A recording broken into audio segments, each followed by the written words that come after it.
Hello friends, welcome to plantoholic by Swarnika. और आज हम पढ़ने वाले हैं न्यूट्रिशन इन ह्यूमन बीइंग्स, यानी कि आज हम स्टडी करेंगे ह्यूमन डाइजेस्टिव सिस्टम को। लास्ट टाइम हमने nutrition in amoeba and paramecium को डिस्कस किया था। अपने चैप्टर को कंटिन्यू करते हुए आज हम डिस्कस करेंगे न्यूट्रिशन इन ह्यूमन बीइंग, यानी कि आज हमें पता चलेगा कि जो टेस्टी टेस्टी फूड हम खाते हैं वो डाइजेस्ट कैसे होता है। जिस खाने को देख के हमारे मुँह में पानी आ जाता है वो खाना, और कई हमें से कई सारे लोग फूडी होंगे जो खाने को देखकर पागल हो जाते होंगे। तो आज हमें पता चलेगा कि हम जो इतना सारा खाना खाते हैं वो डाइजेस्ट कैसे होता है। Let's start. सबसे पहली बात देखिए, हमारे ह्यूमन डाइजेस्ट सिस्टम के अगर हम ऑर्गन्स की बात करें, इसके अंदर कौन कौन से ऑर्गन्स पार्ट लेते हैं, सीक्वेंस में उन ऑर्गन्स की बात करें तो सबसे पहला ऑर्गन आता है माउथ। यस, जैसे हम अपना खाना अपने माउथ के अंदर लेते हैं वैसे ही हमारा डाइजेशन स्टार्ट हो जाता है। तो माउथ वो पहला ऑर्गन हो गया जो डाइजेशन में पार्ट लेता है। देन उसके बाद ईसोफेगस, जिसे फूड पाइप कहते हैं हम। उसके बाद stomach, and then small intestine, and then large intestine. ये सारे पार्ट्स हो गए ह्यूमन डाइजेस्टिव सिस्टम के सीक्वेंस में जो डाइजेशन में पार्ट लेंगे। फिर कुछ ग्लैंड्स भी होती हैं जो कि इसमें पार्ट लेती हैं। Salivary gland, liver and pancreas. Glands का मतलब होता है ग्रुप्स, सेल का एक ऐसा ग्रुप ऑफ सेल्स जो कि एक पर्टिकुलर सब्सटेंस को सिंथेसाइज करे या सीक्रेट करे। सेल्स का एक ऐसा ग्रुप जो कि एक पर्टिकुलर सब्सटेंस को सीक्रेट और सिंथेसाइज करे, उसी को ग्लैंड कहा जाता है। तो अब यहाँ पर हम डिस्कस करते हैं अपने न्यूट्रिशन को, जो हमारा टॉपिक है न्यूट्रिशन इन ह्यूमन बींग्स।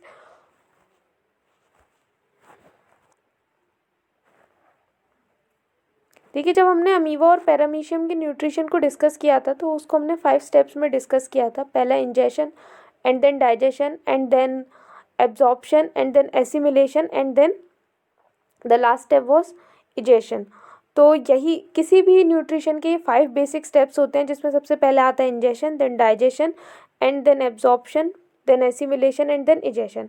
तो यहाँ पर फर्स्ट स्टेप है इंजेशन। इंजेशन का मतलब क्या होता है? इंजेशन का एक सिंपल मीनिंग होता है फूड को माउथ के अंदर रखना, अगर आपके पास माउथ है तो। क्योंकि हमने अमीबा के केस में देखा था, वो एक ऐसा ऑर्गेनिज्म है जिसके पास माउथ नहीं होता। थैंक गॉड हम ह्यूमन बींग्स के पास माउथ होता है। तो yes, we human beings have a special organ for the ingestion of food which is called mouth. Through our mouth we ingest the food, and as soon as we put the food on our mouth, the digestion of food begins. तो जैसे ही हम अपने mouth की cavity में, जिसको buccal cavity बोला जाता है, फूड को रखते हैं और वहीं से हमारे फूड का डाइजेशन स्टार्ट हो जाता है। हमारे माउथ के अंदर टीथ होते हैं, टंग होते हैं और सलाइवरी ग्लैंड्स होती हैं। जो टीथ होते हैं वो फिजिकल डाइजेशन में मदद करते हैं। जैसे कि हमें पता है कि टीथ की हेल्प से हम क्या करते हैं, टीथ की हेल्प से हम फूड को च्यू करते हैं। टीथ की हेल्प से हम फूड को च्यू करते हैं, तो ये फिजिकल डाइजेशन हो गया, क्योंकि यहाँ पर अभी भी किसी भी केमिकल का, किसी भी सब्सटेंस का रोल नहीं आया, बस हम टीथ की मदद से उसको च्यू कर रहे हैं, तो ये एक फिजिकल डाइजेशन हो गया। फिर जो सलाइवरी ग्लैंड्स होती हैं, ये एक वाटरी लिक्विड प्रोड्यूस करती हैं जिसे कहते हैं सलाइवा। जैसी खाने की प्लेट हमारे सामने आती है और हमारे मुंह में पानी पानी पानी आ जाता है, वो होता है सलाइवा, उसी को बोलते हैं सलाइवा। वो वाटरी लिक्विड जो खाने को देखकर आता है वो सलाइवा ही होता है। अब देखिए, अब तक ये माना जाता था कि हमारे पास 2 पेयर्स होते हैं सलाइवरी ग्लैंड्स के। अब तक ये माना जाता था। अभी 2020 के लास्ट में एक रिसर्च हुई और उस रिसर्च में पता लगा कि ह्यूमन बींग्स के अंदर एक और पेयर होता है सलाइवरी ग्लैंड्स का। So we have 3 major pairs of salivary glands. Now it is proved that we have 3 major pairs of salivary glands, और उसके अलावा hundreds of minor pairs भी हमारे पास salivary glands के होते हैं। अब जो सलाइवा होता है ना हमारा, ये बहुत बहुत इम्पॉर्टेंट है, क्योंकि सलाइवा के अंदर एक एंजाइम होती है जिसको बोलते हैं सलाइवरी अमाइलेज। और जहाँ पर भी अमाइलेज वर्ड है ना, आपको ध्यान रखना है कि it is associated with the digestion of starch. तो ये जो एंजाइम होती है सलाइवरी अमाइलेज, ये स्टार्च को डाइजेस्ट करती है और उसको कन्वर्ट करती है शुगर में। और जो हमारी टंग होती है वो मदद करती है सलाइवा को फूड के साथ मिक्स करने में। तो क्या होता है कि माउथ के अंदर हमारा जो फूड होता है वो एक बॉल की फॉर्म में आ जाता है, विच इज़ कॉल्ड बोलस। अब ये बोलस जो होता है ये स्लाइटली डाइजेस्टेड होता है, इसको माउथ के थ्रू स्वेलो कर लिया जाता है और टंग के थ्रू ये पास हो जाता है नीचे ईसोफेगस में पहुंचता है, यानी कि माउथ के बाद जो फूड होता है वो ईसोफेगस में पहुंचता है। और ईसोफेगस के बाद कहाँ पर जाना होता है फूड को? स्टमक में जाना होता है। तो ईसोफेगस क्या है? Basically it is the passage between the mouth and the passage between the mouth and the stomach। And oesophagus से फूड मूव कैसे करता है? जो हमारा ईसोफेगस होता है, जो फूड पाइप होता है, उसकी जो वॉल्स होती हैं वो कॉन्ट्रैक्शन एंड एक्सपेंशन के मूवमेंट शो करती है, यानी कि वो एक बार कॉन्ट्रैक्ट होगी, फिर एक बार एक्सपेंड होगी, फिर कॉन्ट्रैक्ट होगी, फिर वो एक्सपेंड होगी, ताकि जो फूड है वो ऊपर से नीचे तक पहुंच सके। And this movement is called peristaltic movement. इसी मूवमेंट को पेरिस्टैल्टिक मूवमेंट बोला जाता है, जो कि पुश करता है स्लाइटली डाइजेस्टेड फूड को इनटू द स्टमक। अब बात करते हैं स्टमक की। स्टमक क्या होता है? स्टमक एक जे शेप्ड ऑर्गन होता है जो कि प्रेजेंट होता है on the left side of the abdomen. जो ग्लैंड्स प्रेजेंट होती हैं, देखिए ग्लैंड्स प्रेजेंट होती हैं, स्टमक की जो वॉल होती है उसके अंदर कुछ ग्लैंड्स प्रेजेंट होती हैं जो कि गैस्ट्रिक जूसेस को सीक्रेट करती हैं। और ये जो गैस्ट्रिक जूसेस होते हैं, ये 3 सब्सटेंसेस इनके गैस्ट्रिक जूस के अंदर प्रेजेंट होते हैं। पहला हाइड्रोक्लोरिक एसिड, दूसरा है एंजाइम पेप्सिन और तीसरा है म्यूकस। अब मैं आपको एक बात बताती हूँ, ये जो हाइड्रोक्लोरिक एसिड हमारे स्टमक के अंदर होता है, ये इतना ज़्यादा स्ट्रॉन्ग होता है कि ये एक मेटल को भी मेल्ट कर सकता है। इतना ज़्यादा स्ट्रॉन्ग, उसको मेटल को भी डिग्रेड कर सकता है। इतना ज़्यादा स्ट्रॉन्ग HCl हमारी स्टमक के अंदर प्रोड्यूस होता है। अब एक क्वेश्चन आएगा कि इतना ज़्यादा स्ट्रॉन्ग HCl अगर हमारे स्टमक के अंदर प्रेजेंट है तो वो हमारे स्टमक को क्यों नहीं बर्न कर रहा है? तो वो हमारे स्टमक को इसलिए बर्न नहीं कर पाता है क्योंकि जो म्यूकस होता है, जो म्यूकस की लाइनिंग होती है स्टमक के अंदर, वो प्रोटेक्ट करती है हाइड्रोक्लोरिक एसिड से। और एक फंक्शन और होता है हाइड्रोक्लोरिक एसिड का, कि जो बैक्टीरिया, जो माइक्रो ऑर्गेनिजम्स हमारे स्टमक के अंदर होते हैं, हमारे फूड के साथ हमारे स्टमक के अंदर आ जाते हैं या किसी भी तरीके से आ जाते हैं, उनको ये किल कर देता है हाइड्रोक्लोरिक एसिड। एक फंक्शन इसका ये भी होता है। दूसरा मैंने चीज़ आपको बताई, 2 चीज़ के फंक्शन क्लियर हो गए, हाइड्रोक्लोरिक एसिड एंड म्यूकस। तीसरी चीज़ होती है एंजाइम पेप्सिन। ये जो एंजाइम पेप्सिन होती है, इसका काम होता है प्रोटीन का डाइजेशन करना। ये प्रोटीन के डाइजेशन के लिए होती है, प्रोटीन्स को स्मॉलर मॉलिक्यूल्स में ब्रेक करती है। और ये जो एंजाइम पेप्सिन होती है, इसके लिए एसिडिक मीडियम ज़रूरी होता है। ये एसिडिक मीडियम में काम करती है, और वो एसिडिक मीडियम इसको कौन प्रोवाइड करवा रहा है? HCl। तो आपको HCl के रोल्स याद रखने हैं। और गैस्ट्रिक जूसेस के अंदर कौन कौन सब्सटेंसेस होते हैं, ये सब आपको याद रखना है। आप इन सारे नोट्स को ज़रूर नोट करिए। और उसके बाद क्या होता है, हमने स्टमक में देख लिया कि स्टमक में फूड के साथ क्या क्या हो रहा है। फिर स्टमक के बाद फूड को जाना है स्मॉल इंटेस्टाइन में, तो उसको स्टमक से स्मॉल इंटेस्टाइन में जाने के लिए एक मसल की परमिशन लेनी पड़ेगी, और वो होता है स्फिंक्टर मसल। एक स्फिंक्टर मसल होता है जो कि रेगुलेट करता है फूड के एग्जिट को स्टमक से। स्टमक से जब फूड किस में जाएगा? स्मॉल इंटेस्टाइन में जाएगा, तो उसको स्फिंक्टर मसल रेगुलेट करेगा। ये होता कुछ नहीं, एक सर्कुलर मसल होता है जो कि कॉन्ट्रैक्ट और एक्सपेंड कर कर इसको रेगुलेट करता है। देन जो स्मॉल इंटेस्टाइन होती है, ये लार्जेस्ट पार्ट होती है एलिमेंट्री कैनाल का। मैंने आपको क्या बताया था कि जो एलिमेंट्री कैनाल होती है वो एक 9 मीटर लॉन्ग ट्यूब होती है, और उसमें से जो स्मॉल इंटेस्टाइन है वो 6.5 मीटर लॉन्ग है। तो हो गई ना ये एलिमेंट्री कैनाल की लार्जेस्ट पार्ट। और अब आप देखेंगे कि जो स्मॉल इंटेस्टाइन है वो 6.5 मीटर लॉन्ग है। इतनी ज़्यादा लॉन्ग होने के बावजूद भी इसका नाम स्मॉल इंटेस्टाइन है। स्मॉल इंटेस्टाइन क्यों है? इसका नाम स्मॉल इंटेस्टाइन इसलिए होता है क्योंकि इसकी डायमीटर लार्ज इंटेस्टाइन से कम होती है, इसका क्रॉस सेक्शनल एरिया कम होता है, इसलिए इसको स्मॉल इंटेस्टाइन बोला जाता है। लेकिन लेंथ में ये लार्ज इंटेस्टाइन से ज़्यादा बड़ी होती है। तो जो कंप्लीट डाइजेशन है फूड का,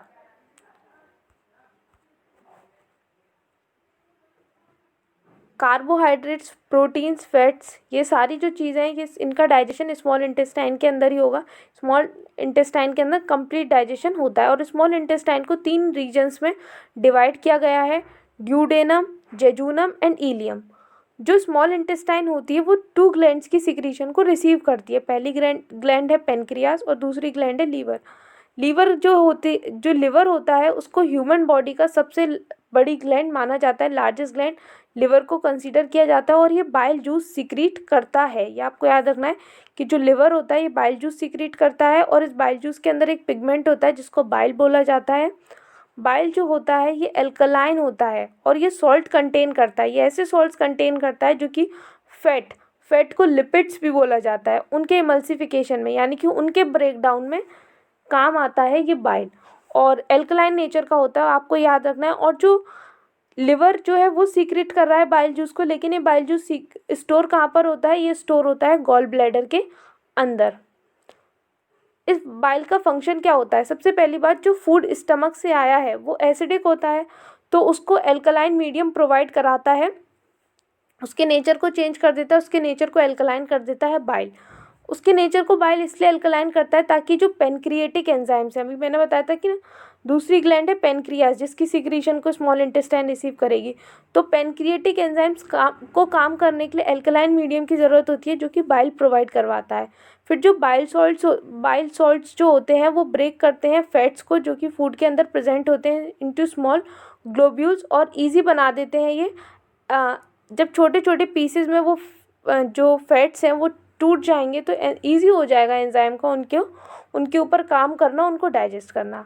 फिर दूसरी ग्लैंड है हमारी पेनक्रियास। पेनक्रियास भी एक लार्ज ग्लैंड होती है और ये लाई करती है पैरेलल टू द स्टमक के नीचे, beneath the stomach and parallel to the stomach ही लाई करती है और ये भी पेनक्रिएटिक जूस सीक्रेट करती है। इस पेनक्रिएटिक जूस के अंदर तीन डाइजेस्टिव एंजाइम्स होती हैं, पेनक्रिएटिक अमाइलेज, ट्रिप्सिन, लाइपेज। अब देखिए जो अमाइलेज एंजाइम होती है ये तो स्टार्च का ब्रेकडाउन करेगी, थोड़ा बहुत स्टार्च का ब्रेकडाउन सलाइवरी अमाइलेज ने किया था और बच्चा कुछ पेनक्रिएटिक अमाइलेज करेगी। उसके बाद ट्रिप्सिन जो है ये एसोसिएटेड है प्रोटीन के डाइजेशन से, और लाइपेज ये जो फैट इमल्सिफाइड हो चुके हैं, किसने इमल्सिफाई किया? बाइल सॉल्ट्स ने इमल्सिफाई किया। उन इमल्सिफाइड फैट्स का जो कंप्लीट ब्रेकडाउन है वो लाइपेज एंजाइम करती है।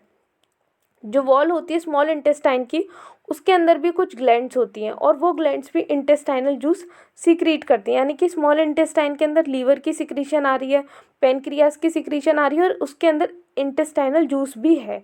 ये इंटेस्टाइनल जूस के अंदर भी कई सारी एंजाइम्स होती हैं जो कि कंप्लीट डाइजेशन में मदद करती हैं। जो कार्बोहाइड्रेट्स हैं वो डाइजेस्ट होते हैं ग्लूकोज में, प्रोटीन्स जो है वो टूट के डाइजेस्ट होते हैं अमीनो एसिड्स में, और जो फैट है वो किस में टूटता है? फैट का ब्रेकडाउन होता है फैटी एसिड एंड ग्लिसरॉल में। फैट जो है वो दो चीज़ों से बना होता है, फैटी एसिड एंड ग्लिसरॉल, तो वो ब्रेक होकर दो चीज़ें देता है, फैटी एसिड एंड ग्लिसरॉल।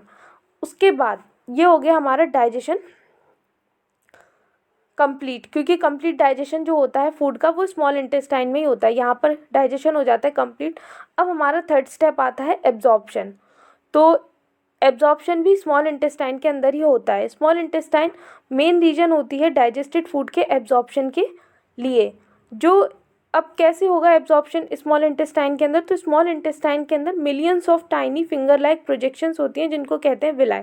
देखिए प्रोजेक्शन का मतलब क्या होता है? प्रोजेक्शन का मतलब होता है उठा हुआ पार्ट, उभरा हुआ पार्ट। जब कोई पार्ट क्या है बाहर की तरफ प्रोजेक्ट करे तो उसको प्रोजेक्शन बोला जाता है। तो ये जो विलाई होते हैं टिनी फिंगर लाइक प्रोजेक्शंस होते हैं इंटेस्टाइन की वॉल पर, और माइक्रोस्कोपिक होते हैं, ये काफ़ी छोटे होते हैं। They help in absorbing digested food into the blood of the person.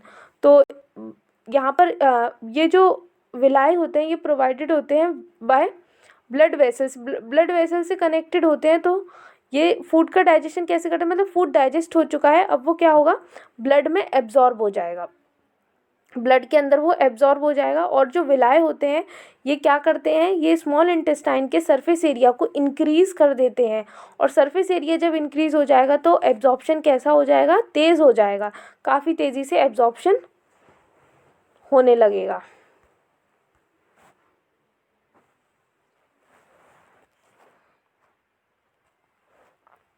ये देखिए, ये यहाँ पर आप देख सकते हैं ये विलाय है, ये मैंने आपको विलाय की पिक्चर्स शो करने की यहाँ पर कोशिश की है। चलिए अब अपने फोर्थ स्टेप के बारे में बात करते हैं जो कि है एसिमिलेशन। ब्लड जो है वो हमारे डिजॉल्व्ड और डाइजेस्टेड फूड को कैरी करता है। कहाँ कैरी करता है? वो डाइजेस्टेड फूड को बॉडी के सारे पार्ट्स तक ले जाता है। सारे पार्ट्स में ले जाकर जो सेल्स होते हैं वो क्या करते हैं, उसे एसिमिलेट करते हैं, यानी कि उसे एनर्जी के लिए यूज़ करते हैं। अब जो एब्जॉर्ब्ड फूड है उससे एनर्जी भी तो चाहिए। जो लाइफ प्रोसेसेस हमारी बॉडी के अंदर इतने सारे होते हैं उन सबको सस्टेन कौन करेगा, एनर्जी सस्टेन करेगी। तो ये जो सेल्स होते हैं वो इसको एब्जॉर्ब्ड फूड को किस में कन्वर्ट करते हैं, एनर्जी में कन्वर्ट करते हैं through the process of respiration. And then उसके बाद लास्ट स्टेप आता है इजेशन। इजेशन का मतलब क्या होता है, जो अनडाइजेस्टेड फूड है, जो डाइजेस्ट नहीं हुआ है, जो वेस्ट है एकदम, उसका क्या होना, बॉडी से बाहर निकलना, बॉडी से एक्सक्रीट करना उसको, उसी को बोलते हैं इजेशन। जो अनडाइजेस्टेड फूड होता है वो स्मॉल इंटेस्टाइन से एक लार्ज इंटेस्टाइन में जाता है, और लार्ज इंटेस्टाइन के 3 पार्ट्स होते हैं, केसिकम, कोलन एंड रेक्टम। जो कोलन होता है, जो कोलन पार्ट होता है लार्ज इंटेस्टाइन का, वो वाटर को एब्जॉर्ब कर लेता है, अनडाइजेस्टेड फूड में से वाटर को एब्जॉर्ब कर लेता है। और फिर ये जो इंटेस्टाइन का जो लार्ज पार्ट होता है जिसको बोलते हैं रेक्टम, वो इस सेमी सॉलिड वेस्ट को कुछ टाइम के लिए स्टोर करता है, और फाइनली उसको फिर इजेस्ट कर दिया जाता है एनस के थ्रू। और ये जो एक्ट होता है फीसिस को एक्सपेल करने का, इसी को बोलते हैं इजेशन या डिफिकेशन। और इसको कौन कंट्रोल करता है, इसको कंट्रोल किया जाता है एनल स्फिंक्टर की मदद से। एनल स्फिंक्टर एक मसल होता है, सर्कुलर मसल अगेन, जो कॉन्ट्रैक्शन और एक्सपेंशन से उसको रेगुलेट करेगा। और यहाँ पर देखिए, जैसे कि अभी हमारी गवर्नमेंट जो है वो स्वच्छता अभियान चला रही है, जिसमें ओपन डिफिकेशन को डिस्करेज किया जाता है, यानी कि टॉयलेट्स का यूज़ करने के लिए बोला जाता है। ओपन डिफिकेशन को क्या किया जाता है, डिस्करेज किया जाता है। तो आप इधर इस बात को भी ज़रूर याद रखिएगा। ये देखिए, ये मैंने आपको यहाँ पर डायग्राम शो किया है। किसका डायग्राम शो किया है, मैंने आपको स्फिंक्टर मसल का डायग्राम शो किया है। ये एक्सटीरियर स्फिंक्टर मसल्स आपको शो हो रहे हैं, and then interior sphincter muscle show हो रहे हैं, और ये कौन से हैं, एनल स्फिंक्टर मसल्स हैं। देन ये मैंने यहाँ पर आपको स्मॉल इंटेस्टाइन के पार्ट्स भी शो किए हैं कि स्मॉल इंटेस्टाइन के जो रीजन्स होते हैं अलग अलग, वो कौन से हैं, ड्यूडोनम, जेजूनम एंड इलियम। सो इसके साथ ये जो हमारा ह्यूमन डाइजेस्टिव सिस्टम है ये कंप्लीट होता है। इसमें हमने स्टडी किया कि जैसे ही हम अपने फूड को इंजेस्ट करते हैं, यानी कि माउथ के अंदर लेते हैं, वहीं से डाइजेशन शुरू होता है। माउथ से वो फूड पाइप में आता है, फूड पाइप से जो फूड है वो स्टमक में आता है, देन वो आता है हम आपका स्मॉल इंटेस्टाइन में, जहाँ पर उसका डाइजेशन कंप्लीट हो जाता है। फिर स्मॉल इंटेस्टाइन से ही वो एब्जॉर्ब होता है, फिर वो एसिमिलेट होता है, यानी कि एब्जॉर्ब्ड फूड जो है वो बाकी बॉडी पार्ट्स तक पहुंचता है, और फिर उससे एनर्जी ऑब्टेन की जाती है। एंड देन एसिमिलेट होने के बाद जो अनडाइजेस्टेड फूड होता है वो आता है आपका लार्ज इंटेस्टाइन में, और उसको बॉडी से बाहर एक्सक्रीट कर दिया जाता है। Thank you.